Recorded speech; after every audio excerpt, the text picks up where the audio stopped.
Howdy, Chem friends. Welcome back. My name is Ari, And my name's Jeremy. and this is our presentation on the attributes of emission intensity.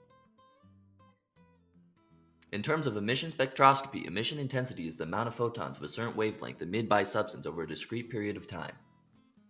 Emission intensity does depend on the properties of the fluorescent dye.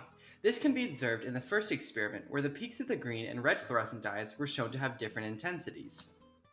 The reason that red has a lower intensity than green is because red is composed of larger molecules and thus has more electronic states because its molecules have more electrons, meaning that electrons, once they are excited, have to transition through more states before they can reach their emission event, meaning that, on average, it takes longer for a red molecule to emit a photon than it takes for a green molecule to emit a photon. So therefore, green has a higher intensity than red because green emits more photons per unit of time.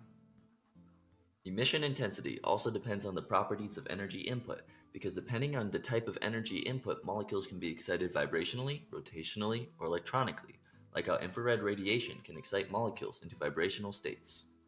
In order to understand this better, let's think of an atom as a college student. The properties of dye is analogous with said student's tolerance levels, and the type of alcohol is representative of the energy input. Every person has a unique tolerance level, just as every molecular compound, like dyes, are composed of different atoms with different energy states. For some, beers may not carry enough alcohol to excite the person or make them buzzed, just like certain energy inputs are not enough to excite the electron to a higher energy level. Vodka, however, may have enough alcohol concentration to intoxicate this college student.